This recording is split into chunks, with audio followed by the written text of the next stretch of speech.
Assalamualaikum warahmatullahi wabarakatuh. Alhamdulillah nahmaduhu wa nasta'inuhu wa nastaghfiruh wa na'udzu billahi min syururi anfusina wa min sayyiati a'malina may yahdihillahu fala mudilla lahu wa may yudlil fala hadiya lahu. Asyhadu an la ilaha illallah wahdahu la syarika lahu wa asyhadu anna Muhammadan 'abduhu wa rasuluh. Ya ayyuhalladzina amanu taqullaha haqqa tuqatih wa la tamutunna illa wa antum muslimun. Allahumma salli wa sallim ala nabiyyina Muhammad wa ala alihi wa sahbihi wa man tabi'ahum bi ihsani ila yaumiddin. Basyiril masa'ina fi dhulami ilal masjid binurit tammi yaumal qiyamah. Kabar gembira bagi mereka yang melakukan sholat di malam hari, maksudnya adalah isya dan subuh, akan mendapatkan cahaya yang sempurna nanti pada hari kiamat. Bapak Ibu sekalian muliakan Allah, kita lanjutkan kajian Salatul Mu'amin, kitab ensiklopedia salat, sampai di halaman 244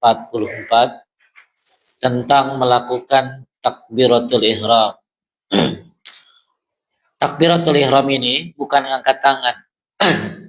Maksudnya adalah mengucapkan takbir. Dan takbir dalam salat ada yang bersifat rukun, ada yang bersifat wajib. Kalau takbir, kalau ngangkat tangan itu hukumnya sunnah. Maka Bapak Ibu sering lihat mungkin orang setelah takbiratul ihram tangannya tidak ngangkat. Ya mungkin kalau yang pernah lihat orang-orang di Mekah, di Madinah, bukan orang Mekah Madinah, bukan. Biasanya mereka adalah mazhab Malik. Mereka itu setelah takbir maka dia lepas tangannya. Jadi takbiratul ihram itu rukun. Apa itu takbiratul ihram itu? Allahu Akbar. Bukan ngangkat tangan. Ngangkat tangan itu hukumnya sunnah. Jadi kita sambil ngangkat tangan sambil mengucapkan Allahu Akbar. Ada takbir yang bersifat wajib di dalam kitab ini, itu semua takbir kecuali takbiratul ihram. Apa diantaranya Pak? Kita mau ruku pasti Allahu Akbar, ya. Kemudian kita mau sujud pasti bilang Allahu Akbar. Bangkit dari sujud, mau berdiri di rakaat berikutnya pasti mengucapkan takbir Allahu Akbar. Itu takbir, ada yang menyatakan sunnah, ada yang menyatakan wajib. Tapi di kitab ini disebut dengan takbir intikal, takbir perpindahan, hukumnya wajib. Tapi kalau takbiratul ihram, hukumnya bukan wajib, tapi rukun. Kalau rukun berarti apa Pak? Rukun berarti apa? Di atas wajib.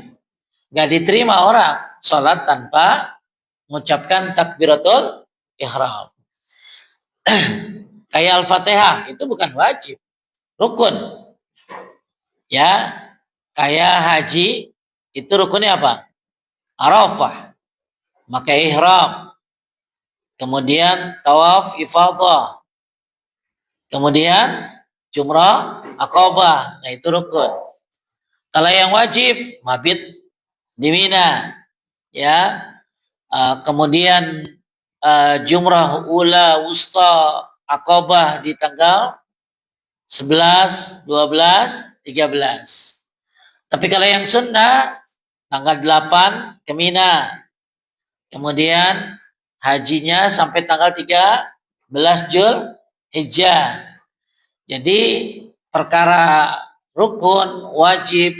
Jadi dalam sholat itu ada syarat, ada rukun, ada wajib, ada sunnah.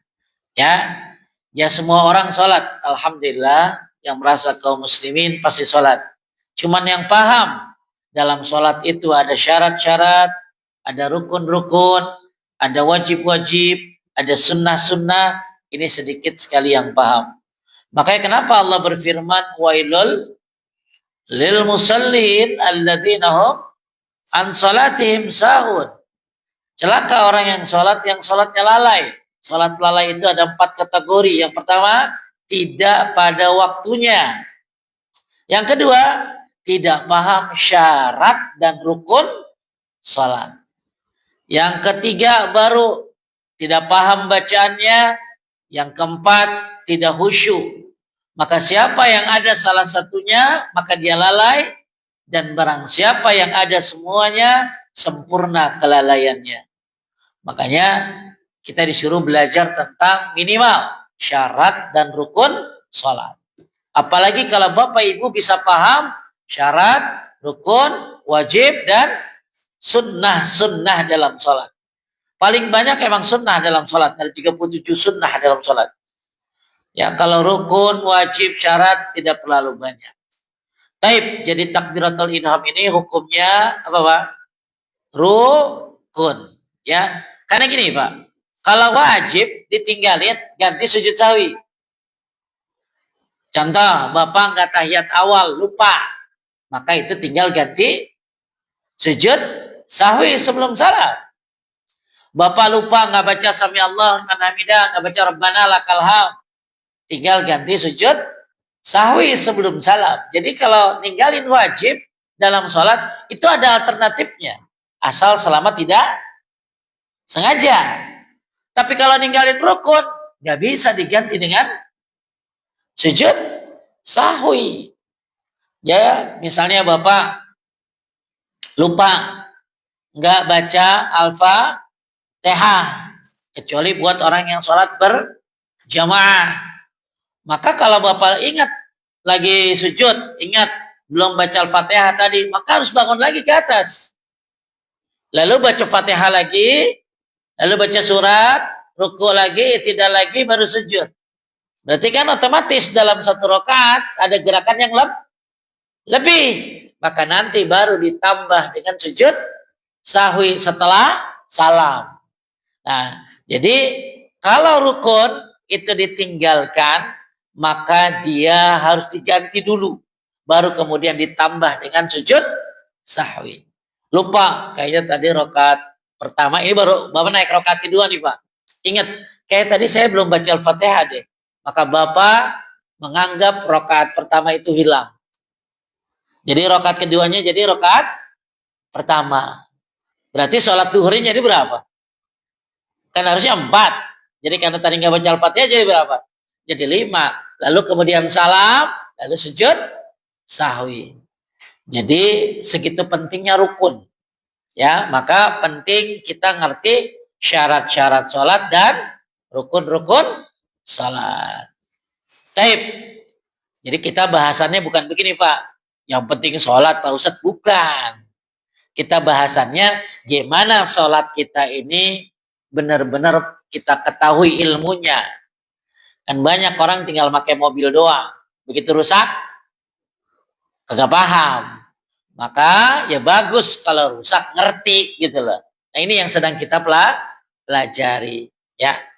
Taib, lanjut. Yakni dengan berdiri tegak dan mengonsentrasikan hatinya untuk mengerjakan sholat yang dikehendakinya, baik sholat wajib maupun sholat sunnah. Dalam mendekatkan diri kepada Allah Subhanahu wa taala, yaitu dengan mengucapkan Allahu Akbar. Allahu Akbar, tapi memang kalau bicara mazhab ya beda-beda. Ada yang menambahkan Allahul Akbar. Ada yang boleh nggak diganti dengan kalimat seperti Alhamdulillah, Subhanallah. Maka yang sesuai, maka kalau bicara mazhab Pak, ada plus minus. Tapi kita bicara hadis, ya Nabi cuma pakai kalimat apa? Allahu Akbar, gitu ya. Makanya kita kalau bicara mazhab seperti mazhab, ada satu yang bolehkan Allahul Akbar, ada juga yang menggantikan dengan kalimat yang lain. Maka yang sesuai dengan sunnah adalah Allahu Akbar. Dan barnya jangan dipanjangin ya Pak. Allahu Akbar. Jangan. Karena kayak orang lagi takbiran. Allahu Akbar. Allahu Akbar. Nah itu jadi lain artinya. Saya pernah duduk bersama seorang doktor, calon doktor jurusan bahasa Arab. Beliau ambil S3 di Mesir. Beliau cerita perbedaannya memang beda kalau dipanjangin. Kayak gini aja. Assalamualaikum. Kumnya dipanjang itu artinya lain, Pak. Coba Bapak lihat di kamus deh. Kaf, waw, mim, kum. Itu artinya gerombolan onta. Jadi harusnya gimana? Assalamualaikum. Assalamualaikum. Kan orang kita udah biasa. Assalamualaikum. Ya, apalagi ibu-ibu. Assalamualaikum yang ngajar TK. Ya, jadi memang bahasa Arab ini Masya Allah. Ya, luar biasa. Nah, termasuk Allahu Akbar. Jadi jangan Allahu Akbar. Jangan. Ya, lanjut. Seraya menghadapkan pandangan ke tempat sujud dan mengangkat kedua tangan dengan jari-jari rapat hingga sampai sejajar dengan pandangan kemana Pak? Ke tempat sujud. Ya, kalau depan Ka'bah gimana Pak Ustadz? Tetap ke tempat sujud. Banyak orang ketika sholat depan Ka'bah matanya kemana? Ka'bah. Tidak batal, tapi yang sunnah ke tempat sujud. Nah, kecuali Bapak ngelihat imam. Imamnya mungkin sholatnya bagus, apa, gimana tata caranya. Dibolehkan sholat sambil melihat seperti tadi. Imam untuk belajar tata cara gerakan dia. Jadi mata ke tempat sujud, kemudian mengangkat tangan, mengangkat kedua tangan dengan jari-jari rapat. Jadi bukan begini, tapi rapat. Kemudian sejajar dengan kedua pundak. Untuk sejajar ini ada berapa model? Pertama, satu, sejajar dengan kedua pundak. Kedua, sejajar dengan telinga. Yang ketiga, di antara keduanya. Jadi boleh sepundak, boleh setelinga, boleh di antara keduanya. Tapi saya pernah lihat ibu-ibu sholat begini. Allahu Akbar. Wah, itu saya bingung itu. Ya, jadi ngangkat tangannya itu sebenarnya sejajar dengan apa Bu?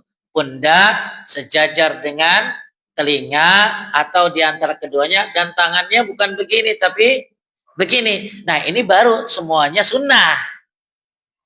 Yang rukunnya mana? Allahu Akbarnya itu rukunnya. Tapi mata ke tempat sujud sunnah. Tangan dirapetin sunnah. Sejajar dengan pundak sunnah. Sejajar dengan telinga sunnah. Nah, makanya kita harus bisa bedain. Jangan sampai ada orang matanya kemana sholat, lalu Bapak bilang ini, batal lu sholat lu gitu. Padahal itu perkara sunnah. Ya, lanjut. hal itu didasarkan pada sabda Nabi SAW tentang hadis orang yang kurang baik sholatnya.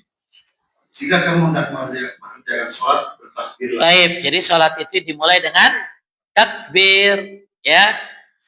Jadi kalau niat ya di hati saja sudah cukup, ya. Terus juga didasarkan pada firman Allah. Berdirilah untuk Allah dalam sholatmu dengan khusyuk. Nah, berdiri Pak. Berdiri dalam sholat itu hukumnya bukan sunnah, bukan wajib. Berdiri dalam sholat itu hukumnya rukun. Makanya bagi yang bisa berdiri, bedain antara berdiri dalam sholat wajib, berdiri dalam sholat sunnah. Misalnya Bapak taraweh di Mekah, panjang bacaannya, wah capek gua duduk aja. Boleh, tapi pahalanya setengah dari yang berdiri. Kalau sholat apa tadi Pak? Sunnah. Tapi kalau sholat wajib, Bapak nggak boleh sholat duduk kecuali benar-benar sakit dan memang nggak mampu. Saya pernah lihat ada orang, karena ini ada firman-Nya, wa qumu lillahi qanitin, berdirilah untuk Allah dalam sholatmu dengan khusyuk. Maka disuruh berdiri. Makanya kalau kita kalau sholat wajib ya, bedain wajib dengan sunnah. Kalau sholat sunnah witir boleh duduk. Ya, tapi kalau sholat sunnah Anda tiduran, ini nggak boleh. Jadi yang boleh sholat sunnah itu duduk walaupun gak sakit, tapi pahalanya apa tadi Pak? Setengah dari yang berdiri. Terus, nah kalau sholat wajib, maka dia harus berdiri, kecuali dia sakit. Contoh, saya lihat bapak-bapak sholatnya duduk. Saya tanya, Bapak kenapa Pak? Saya nggak bisa, kenapa sholatnya duduk? Saya nggak bisa ruku, nggak bisa sujud, tapi bisa berdiri. Bisa, harusnya berdiri dulu. Baru ketika ruku dia duduk, sujud dia baru semampunya. Jadi jangan satu paket. Loh, gue kagak bisa beli udah satu paket, nggak paketan begitu. Malah Ustadz gimana kalau saya misalnya berdiri bisa, tapi dibantu dengan alat, boleh. Nabi pernah nyender dalam sholat. Dalam kitab Tamamul Minnah, Syekh Adil Yusuf Al-Azazi mengutip sebuah riwayat Nabi pernah bersandar. Kemudian, jadi bersandar itu maksudnya, ya, ini sholat apa wajib. Bagaimana kalau pegangan? Bagaimana kalau pegangan? Bagaimana kalau pegangan?